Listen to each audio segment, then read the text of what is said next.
Hello, beautiful strangers, and welcome back to another episode of Myth. Last we left off, things were going badly in, well, not badly, I guess. It's actually, well, badly for the shadow people in the other world, and we have plans today, and we're going to involve So and Hibiki in those plans, and looking for this, the woman, I think is what they called her, the mysterious woman who lives in the strange, dilapidated building on the edge of town. Anyway, or in the edge of the market. Yeah. Anyway, let's get back into it, shall we? I knew exactly where I had to go. The secret base. It has now occurred to me it is very warm. I really want to turn my AC, my fucking fans on. If only they weren't too loud. The two of them were there, to no one's surprise. They were busy working on their respective spaces inside the base. Let me help. So was carrying a bunch of sticks. I'm fine. What's that supposed to be? A pitfall to trap Meito in? I'm gonna cover it with those sticks so I don't see it. Yeah, you're sharp, Meito? When'd you show up? You had to be doing that on purpose. I'm not gonna fall for that. I already knew about it anyway. You'd be a dummy if you fell for it now. I still think it could work. Do I really look that stupid to them?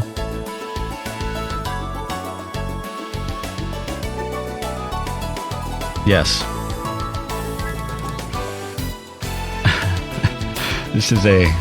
I don't like his character design very much. I think he looks like a giant dork. Yeah, anyway. Sorry for bothering you guys when you're so busy making a pitfall to trap me in, but I have a favor to ask. A favor? What? I began to explain as they gawked at me. I'm looking for a voice I heard. What? Finally got off the deep end, boy? Just listen. I tried to be as specific about everything as possible as I continued my explanation. Get it now? Didn't... I'm going to scratch my back first. And think, because I'm pretty sure that Meito has already told So about the voice, but I don't know. Because I thought I'm pretty sure he asked, at least So was there, because I know he asked Shimon, of course, and he asked Didi, of course, because they're, looking for it, but I'm pretty sure So was at least adjacent to the I don't know. Get it now? A voice that seemed nostalgic? I'm pretty sure you're just hearing things. No, I definitely heard it for real. Is there telling us to help you with that? I'm not going to force you to. If you're not interested, then that's fine. I ain't interested in the least. Seems like a little crap to me. Don't say that, So-chan. I'm gonna help. Hibiki thumped her chest. She was determined to help me, thankfully. Oh, they should have made her a sprite of thumping her chest. That would have been fun. Actually, it might have just looked like a mush of shadows just because of how the shading is done. Never mind. I still think they could have done it, or should have done it. Geez, fine. And So soon agreed to help too as well. Thanks, guys. But there's a catch. What is it? You needed help with my plan too. Your plan? Yeah, that's a good idea. Hibiki was in agreement with her. The plan is to hold a celebration for Shimon-san. Yay! What? I got the scoop. Shimon-san's birthday is approaching. Who'd you hear that from? Waiter. Okay, that was random. Well, they do cover local stuff.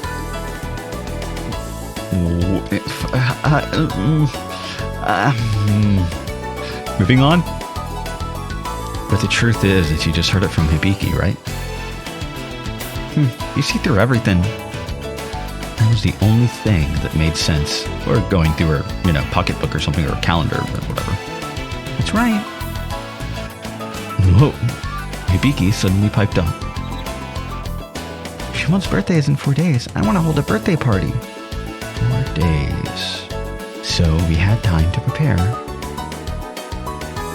Who knows? It might lead you onto the Shimon route too. You should totally participate. The Shimon route? Well, I'm not opposed. I mean, I do like to play all the routes in visual novels that I play. Which means she cleared her throat.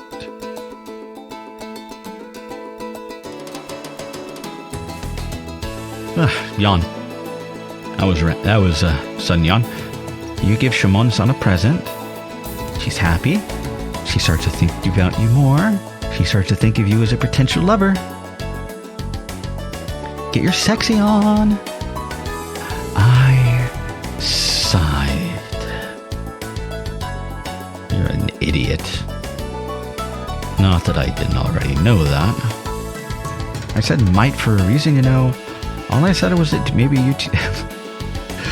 All I said was that you two can maybe knock boots, stuff the muffin even. Stuff the what?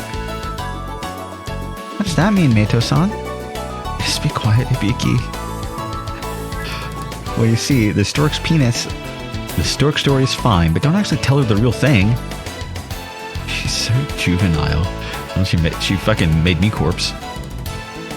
Not like that's, you know, hard or anything. Anyway, I'll help you two out. Really? Yay! So please help me out as well. Fine. I was able to convince both of them to help me.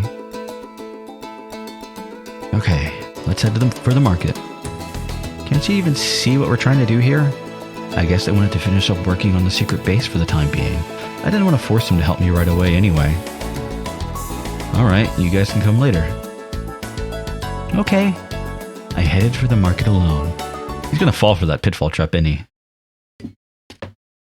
Take a drink. Yo. I found Shimon and Didi right away. They were easy to spot in a crowd. I fucking hope so. Ah, Meito-san. How's it going? Anything interesting? Not in particular. I see.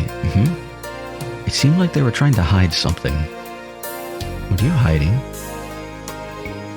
What? Nothing? Yeah, we weren't hiding anything.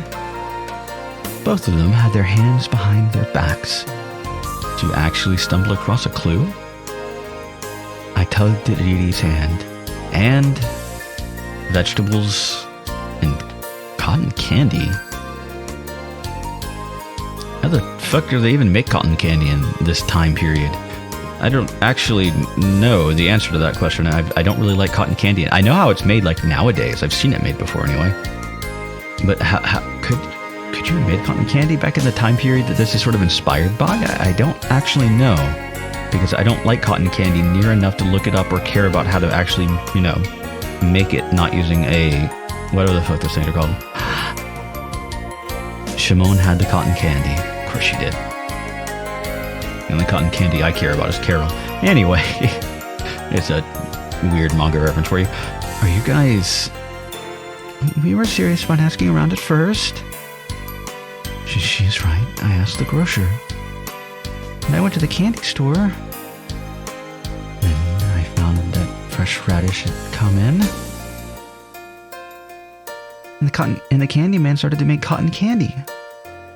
So that's how you two ended up with a radish and some cotton candy?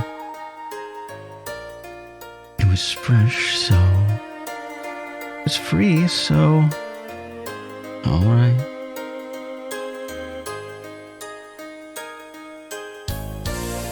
I think I might be more tired than I thought. I keep yawning. I thought we could ask around together, but that didn't seem likely. I'd probably end up getting stuck doing other things or other stuff if I followed them around. I should just look on my own. Are you mad? I'm not mad. There's been a change of plans, though. I was gonna let them, and eventually Hibiki and So handle the market. I'm headed to the village chief's house.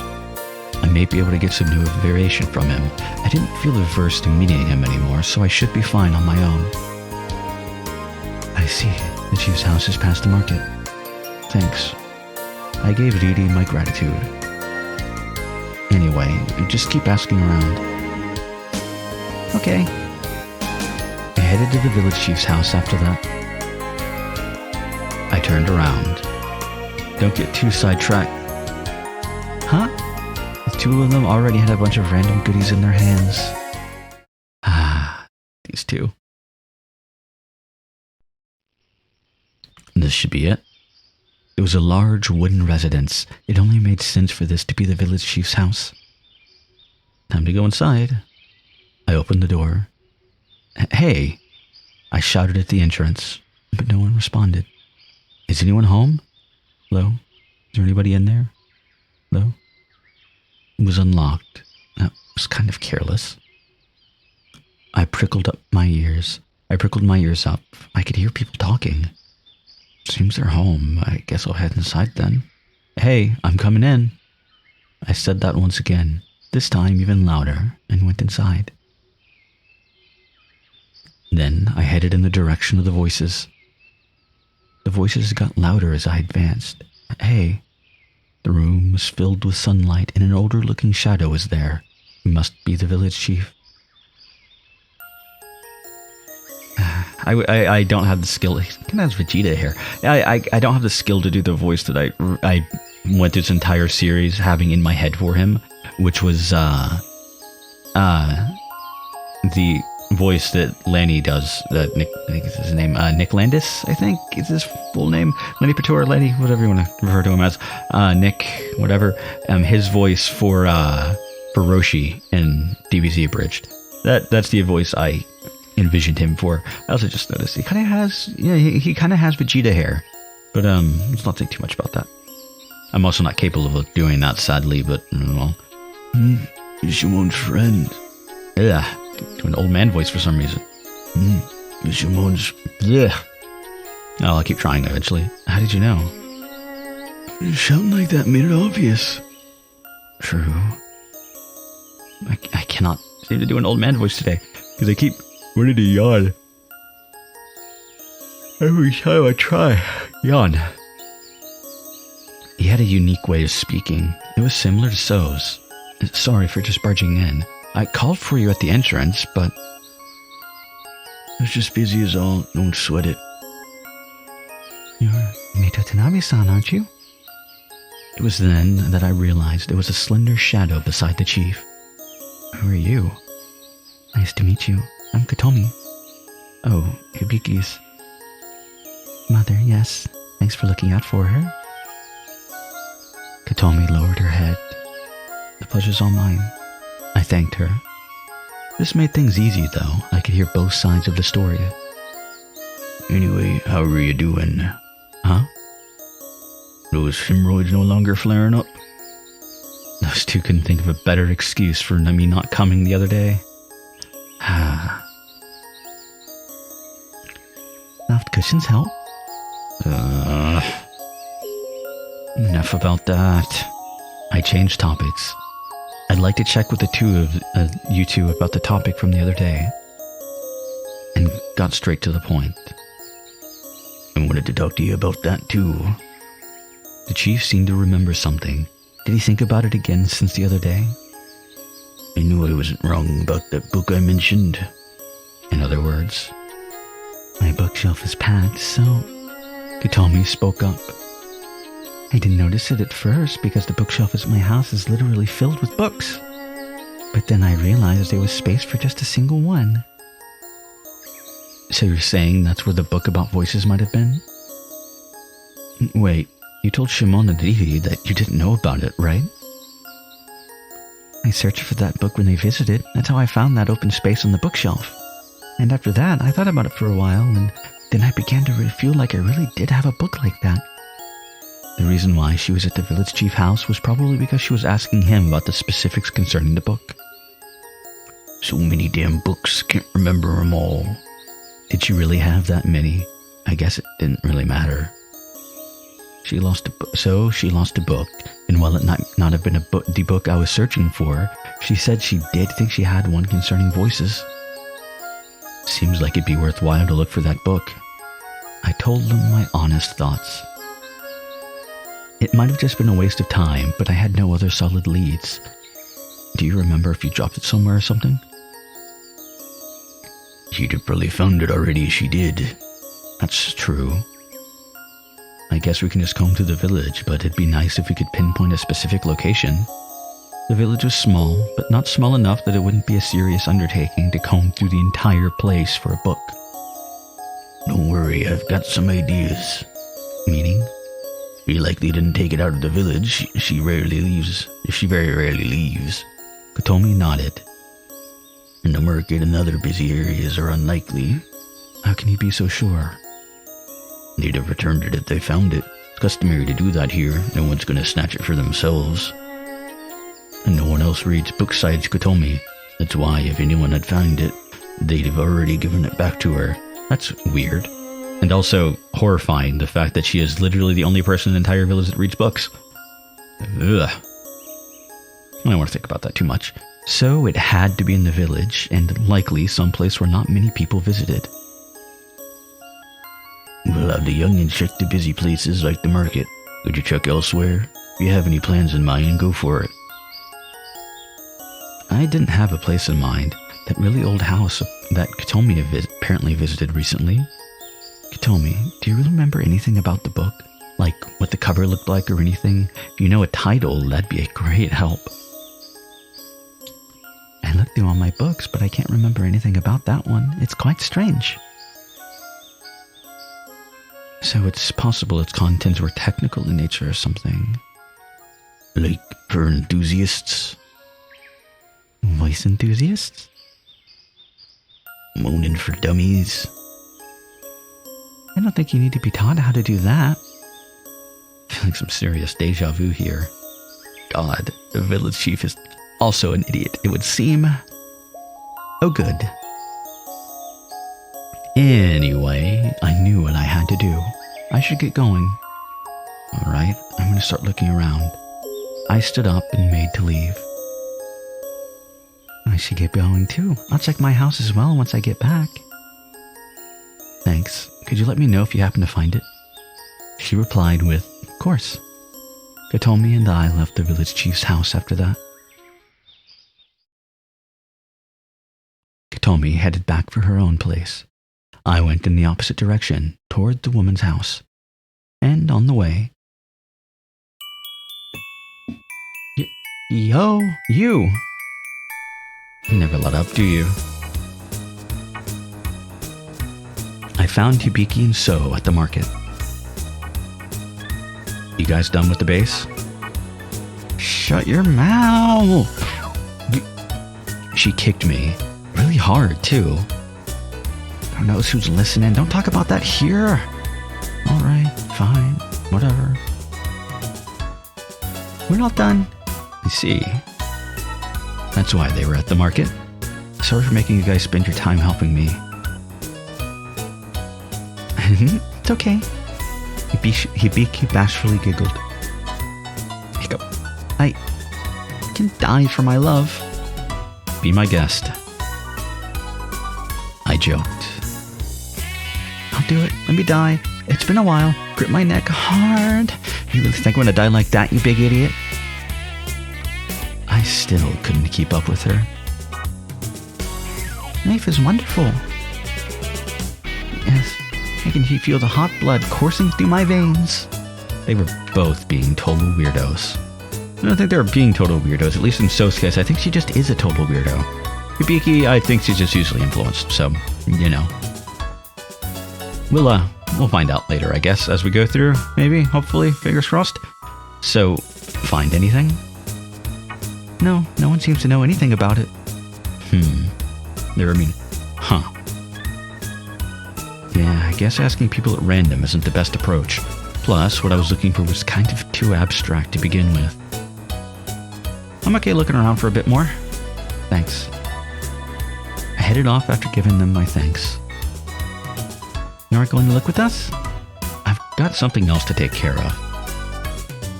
Something else? Yeah, your mom asked me to help her. I pointed at Hibiki. Mama did? Anyway, I'm leaving. Could you two keep searching without me? I I really did leave that time.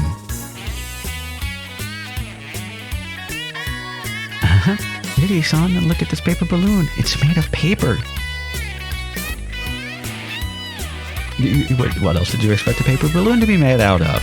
Fuck, never mind. It's wonderful. Please let me hold it as well.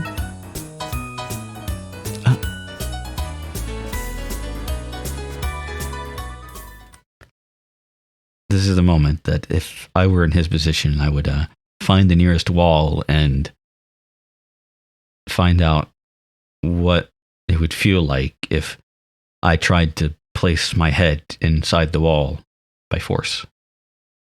I kid. Don't do that. Actually, it was a bit of a trek to reach the village outskirts. I had to be careful not to miss it too. Thankfully, though, the road was just one way. The chances of me fumbling around were slim. I just had to keep walking straight and I'd reach the woman's house. Eventually, I did.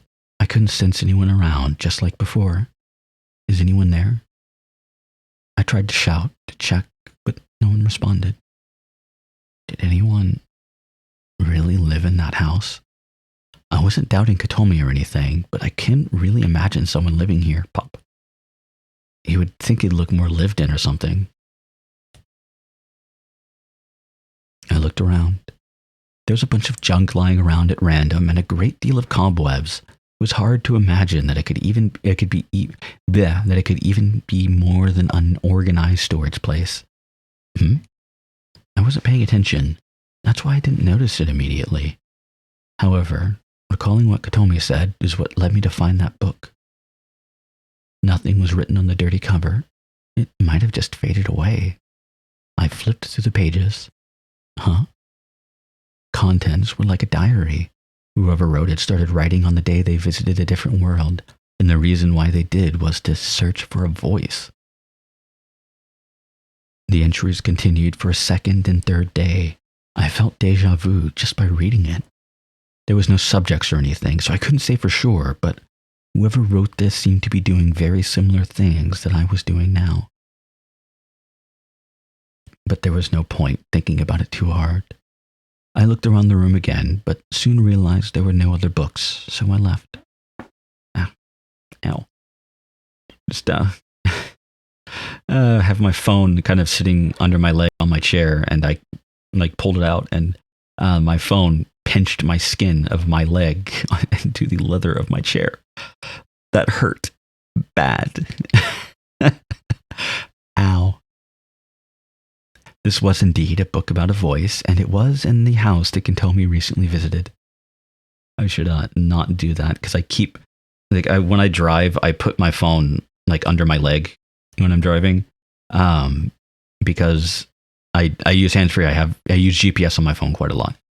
So I have it, sitting under my leg so I can, either grab it quickly to look at something if I'm, at a stoplight, or glance down with the peripheries of my so and see it. And it's just a habit I will sometimes do when I'm sitting. And I did that, and that hurts. It still stings. There was a good chance that this was her book. I checked with Katomi first, and then borrowed the book afterwards if she was okay with it. And then I would read it. I could just wait until then to really dig into it.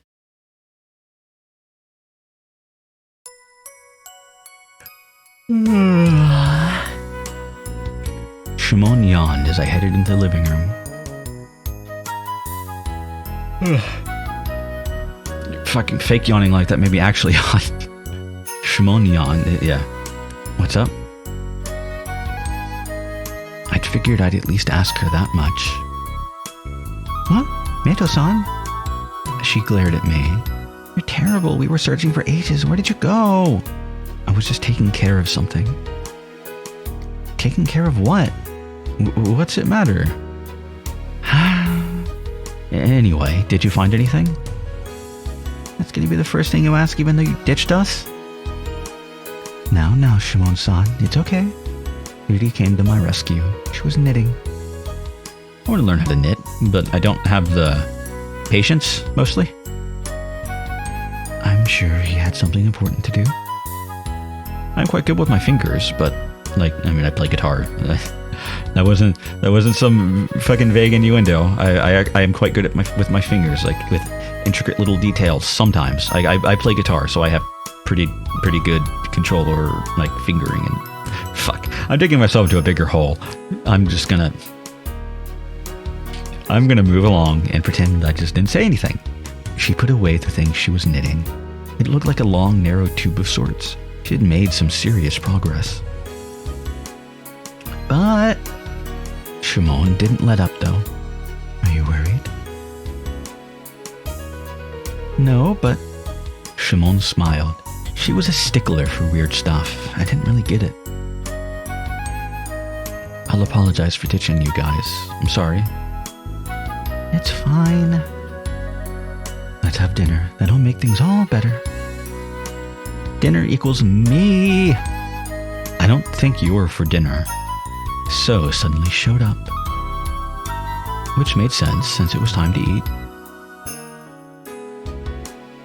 Chick's a little bit late. I need to give Kitten her treats after I finish recording.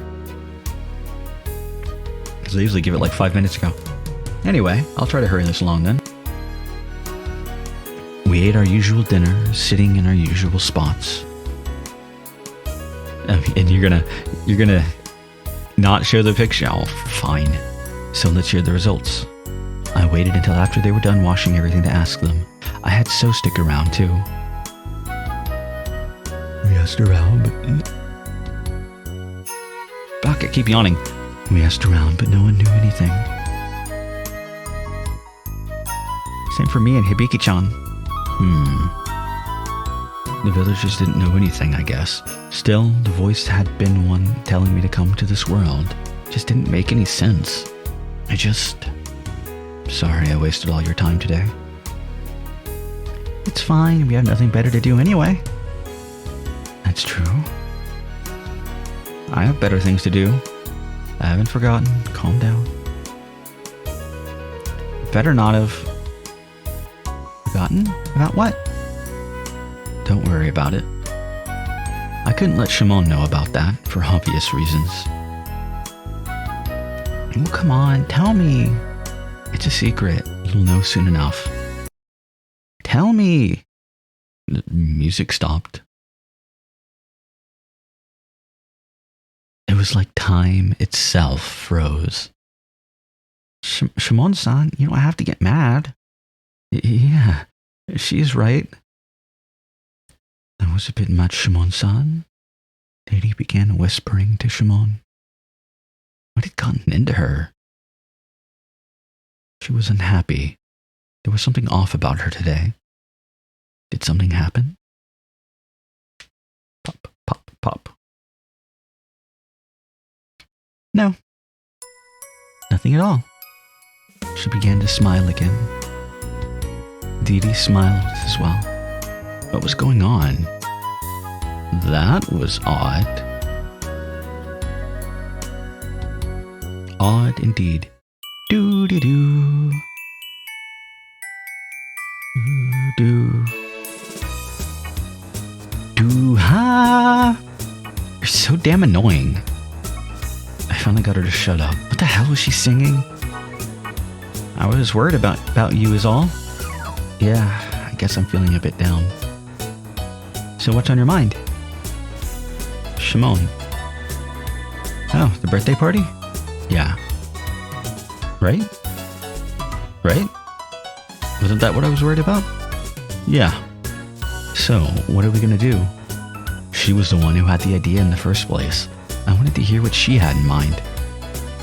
Whatever. Do you ever, have any actual plan? Anyway, listen. Usually you're supposed to have an elaborate plan in mind for these kinds of things. It's more fun to be reckless.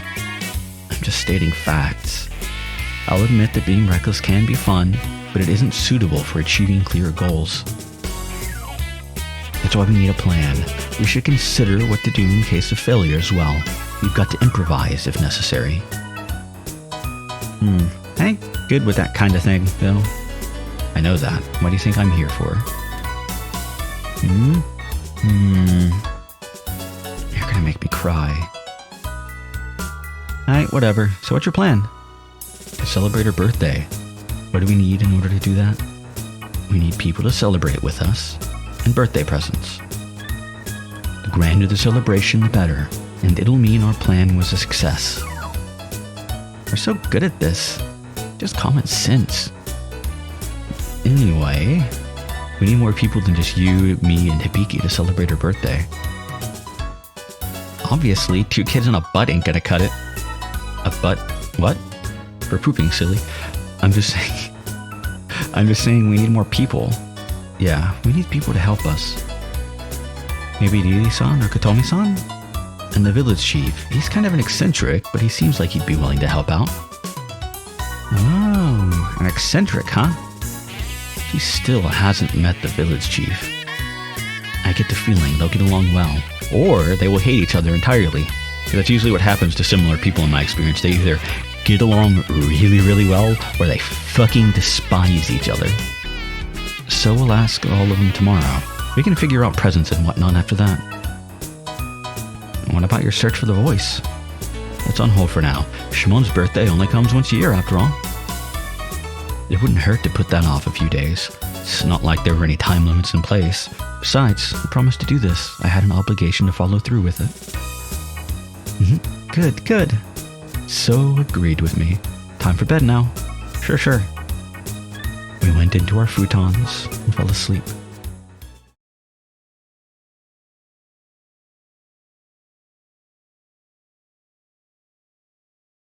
What? I couldn't sleep. I was so sleepy. Someone was there. Who? Who was there? I opened my eyes to check. I opened them. I opened my eyes. But they wouldn't open. Why couldn't I open them? How could that happen? I couldn't move. What's going on? I was afraid. Afraid because I had no control over my body. This was really, really bad. Who is it? No one responded. Who's there? Not here. I heard a girl's voice. She sounded familiar. Where is it? What? Where is it? Where is it? I could hear her rummaging about in the darkness. Someone was staring through my room. Move. I heard the sound of someone gasping. The girl must have kicked something fairly heavy. Another voice. A person's? So's? I didn't feel any pain, so it had to be. What do you think you're doing? The hell were they doing? They were searching for something, but I couldn't figure out what it was. Not here. Not here. The girl just continued. Ambulance. The girl just continued to repeat those words over and over again like a machine. Over and over again. Here, not here, not here. Where is it? Where is it? Where is it? Stop.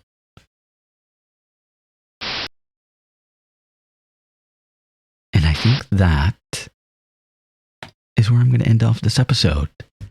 And, well, next time will be all smiles. Well, I hope to see you all there.